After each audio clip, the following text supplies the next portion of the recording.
जय श्री राधे, जय बद्री विशाल। स्वागत है आप सभी लोगों का मेरी यूट्यूब चैनल माँ जगदेश्वरी देवी ज्योतिष संस्थान में। मैं ज्योतिषाचार्य शास्त्री प्रवीण चंद सैमवाल आपका बहुत बहुत स्वागत आभार करता हूं अपने यूट्यूब चैनल पर। मैं लगातार आपके बीच में उपस्थित रहता हूं और लगातार कुछ न कुछ नई वीडियो आपके समक्ष पेश करता रहता हूं, नई वीडियो डालते रहता हूं ताकि आपको कुछ अच्छी और सुलभ जानकारियां प्राप्त होती रहें। हमारे धर्मशास्त्र में सनातन धर्म में अनेक प्रकार के रीति रिवाज और प्रथाएं हैं जो हम उन्हें धर्मशास्त्रों के अनुसार हम उनसे मान्यता प्राप्त हैं, वो हम उसे निभाते चले जाते हैं क्योंकि धर्मशास्त्र कभी झूठा नहीं होता। जिन्होंने ग्रंथ लिखे हैं, ग्रंथकारों ने, महर्षि ऋषियों और कई प्रकार के शोध हुए हैं, कई अनुसंधानों पर शोध हुए हैं, तो वह कभी झूठ नहीं बोलते हैं। शास्त्रों के अनुसार यदि हम चलते हैं, हमारा रहन सहन होता है, तो हम जीवन में कभी दुखी और कभी परेशान नहीं होते हैं क्योंकि शास्त्रों का ज्ञान जिसे प्राप्त हो जाता है वह कभी किसी की आलोचना या किसी धर्म जाति की आलोचना नहीं करता है। वह स्वयं उस पर ज्ञान का प्रकाश खुद उदय होता है क्योंकि जब दीपक जलता है तो वह अंधकार को दूर कर देता है। उसी प्रकार से जो धर्म ग्रंथों का अध्ययन करता है या धर्म ग्रंथों को पढ़ता है या शास्त्रों को पढ़ता है, उसका अंधकार दूर हो जाता है, वो अपने जीवन के उजाले के रास्तों पर चलता है। वहां पर कोई द्वंद्व नहीं है, किसी प्रकार सा रागा और द्वेष नहीं है।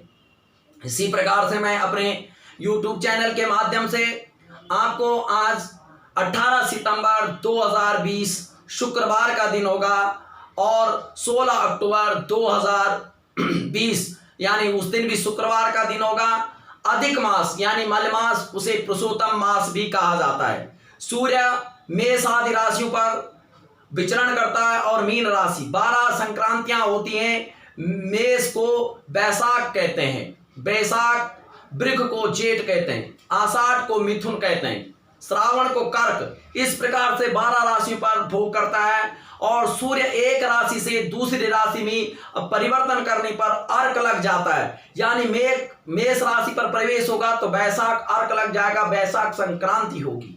अगर वृष अर्क होगा तो वृषभ अर्क होने पर बैसाख जेठ लग जाएगा, मिथुन अर्क पर आषाढ़ लग जाएगा और कर्क अर्क पर कर्क राशि पर श्रावण प्रारंभ हो जाता है, तो अर्क लग जाता है। साथ में संक्रांति जो संचार करता है वह मास जिस पर संचार नहीं करता है, जो महीना 32 में चला जाता है, जिस महीने में संक्रांति नहीं पड़ती है, और उसको मलिमास या अधिक मास पुरुषोत्तम मास कहलाया जाता है। संक्रमण संक्रांति ना होने पर अधिक मास हो जाता है, होने पर उक्त मास को मल मास भी कहते हैं। संक्रांति ना समाप्त या शुभ काम में नहीं लिया जाता है। जो मलिमास है वह हमारे धर्मशास्त्र के अनुसार वो शुभ कार्यों में नहीं लिया जाता है क्योंकि जो हमारे धर्मशास्त्र हैं वह कई रीति रिवाज, जैसे हमारे पंचक हैं तो पंचकों की शांति मृत पर की जाती है। जैसे आप चौखट रखते हैं या दरवाजे रखते हैं या घर पहले घास फूस के होते हो तो घर में घास फूस नहीं डालते हैं, ये तीर्ण आदि कष्ट काष्ठमणि लकड़ी के लिए वर्जित है। जैसे मृत पर जो है आप घास बिछाते हैं वहां पर वो वर्जित है, तो 5-4 पुतले बनाए जाते हैं। अगर पहला प्रथम पंचक लग जाता है तो उस पर 5 पुतलों की शांति कर दी जाती है।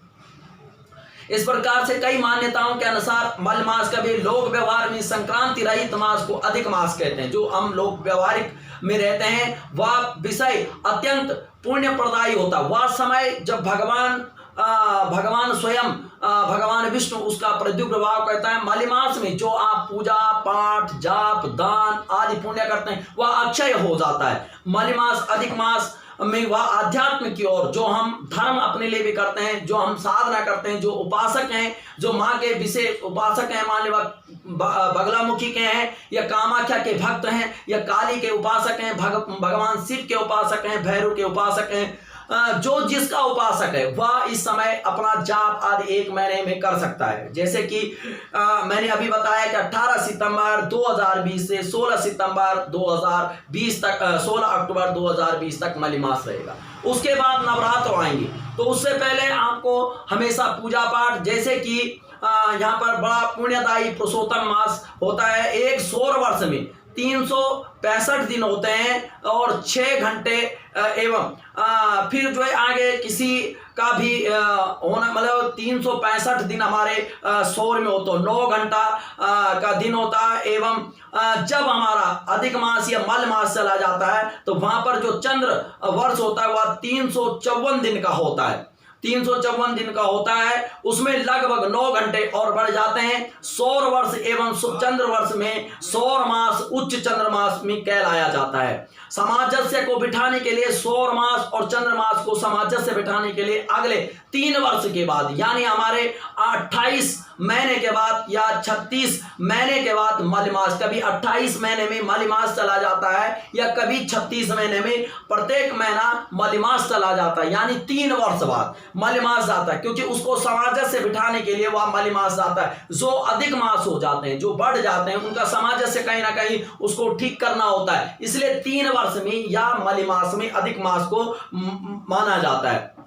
इस मलमास के भीतर होने वाले जो भी नित्य कर्म क्रिया हैं वह क्या है? आप विवाह आदि वांछित नहीं कर सकते हैं, आप विवाह आदि संबंध नहीं कर सकते हैं, आप विवाहों में विवाह नहीं कर सकते हैं, आप क्या जो अपने व्यक्तिगत स्वयं श्राद्ध हो, जो भक्तिपूर्वक व्रत हो, उपासना हो, विष्णु पूजा हो, पुरुषोत्तम मास का महत्म्य का पाठ हो, पाठ दान शुभ कर्म, वह सब आप कर सकते हैं। मलमास तक या अवधि के भीतर संभव इस प्रकार के 3 वर्ष अधिक मलमास आता है तो वह मलमास में आपको क्या नहीं करना चाहिए? जैसे आपको ये नहीं करना चाहिए, पूजा नहीं करनी चाहिए, पूजा पाठ अनुष्ठान व्रत नवीन कार्य गृह प्रवेश विवाह आदि संस्कार, गृह प्रवेश नहीं हो सकते हैं। उस समय जो आप गृह प्रवेश कर रहे हैं वह मलमास के महीने नहीं हो सकते हैं।